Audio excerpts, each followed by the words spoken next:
ယဟန်တော်တို့၏တီလသမารီကိုမကြောက်တန်နိုင်ခဲ့သည့်ဖျားကြောက်ကူဥမင်ပကံတဝိုက်ရှိဥမင်အမိတတ်ထားသည့်ဂူကြောင့်ဂူဖျားများတဲ့တွင်အကြီးကျယ်ဆုံးအထင်ရှားဆုံးဥမင်ဖျားဖြစ်သည်ညောင်ယူမျိုး၏အရှိမြောက်အေယာဝရီမြစ်ကမ်းပါရှိနက်ဆိုင်သောချွန်းဝမ်းအတွင်းတဲကြောက်များကိုဂူထွင်းလျက်အုံညင်ကြောက်ရောဆက်ဆောက်လုပ်ထားခြင်းဖြစ်သည်ပကံတွင်ဘယင်နရာပတိစီသူထီးနှန်းဆန်စဉ်အချင်းကာလကဖြစ်သည်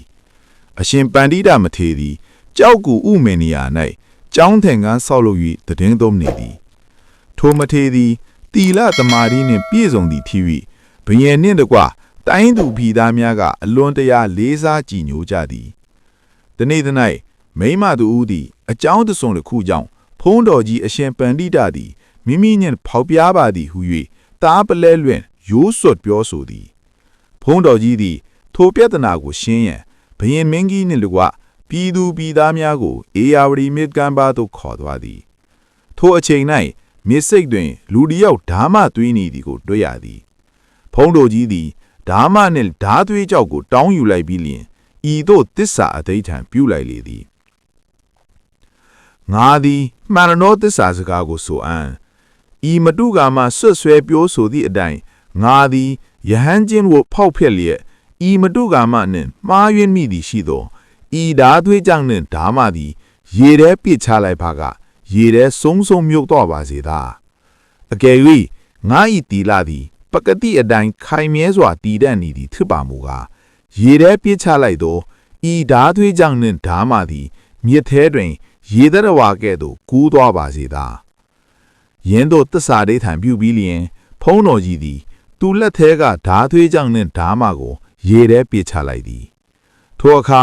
ဓာသွေးတောင်သည်ရေသရဝါတကောင်ကဲ့သို့မြင်ညာသို့စံတက်ကူးသွားသည်ဓာမလည်းဓာသွေးကြောင့်နောက်မှလိုက်ပါကူးသွားသည်ဤတွင်ဘုရင်မင်းကြီးနှင့်ပွဲကြီးပရိသတ်သည်ဖုံးတော်ကြီးအပေါ်တန်တရားဖြစ်မိသည့်အတွက်နောင်တကြီးစွာရသွားကြသည်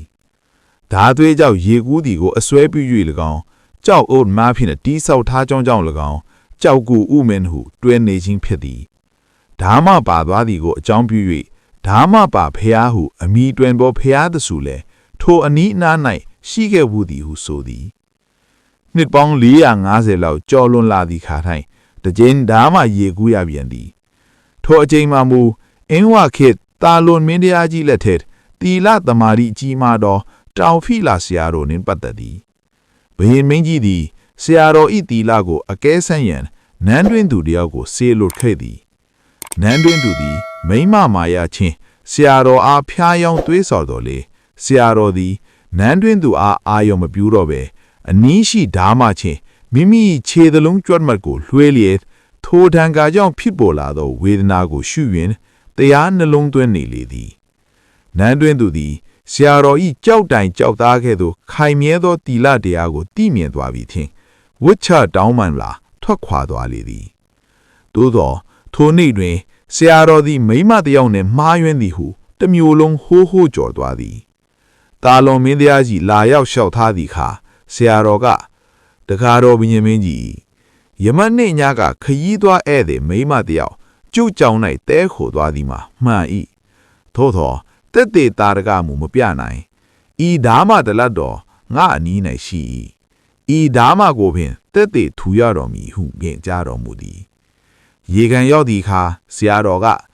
ငါသည်ခရီးသွားမတုကာမနှင့်မမားယွန်းပါကြောင်းမှန်ပါက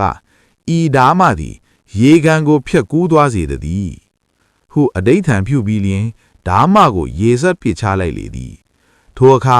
ဓာမသည်ရေကန်တွင်ငါးကူးတကဲ့သို့တစ်ဖက်ကမ်းမှအခြားတစ်ဖက်ကမ်းသို့ဖျက်ကူးသွားသည်ဤအချိန်မှစ၍တောင်ဖီလာဆရာတော်သည်ဓာမကူးဆရာတော်ဟု၍အမည်တွင်နေလေသည်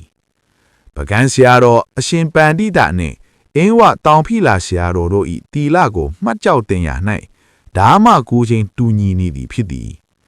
ကြောက်ကူဥမင်သည်တိတ်ဆိတ်ငြိမ်ချမ်းသည့်တရားရိပ်ငြိမ်ဌာနဖြစ်လျက်ခေတ်အဆက်အဆက်သူတော်စင်များတည်င်း300နေရာဖြစ်ယနေ့တိုင်တည်ရှိနေပါသည်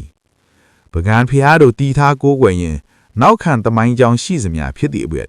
ယခုကြောက်ဥမင်ကူဖျားစိတ်ဝင်စားပွဲနောင်ကြောင်အားဘဟုတုတရရန်လို့ထင် ကျွန်တော်ရဲ့ channel လေးမှာတင်ဆက်ပေးလိုက်ခြင်းဖြစ်ပါသည်အားလုံးကိုယ်စိတ်နှဖျားကြားမှာကြပါစေ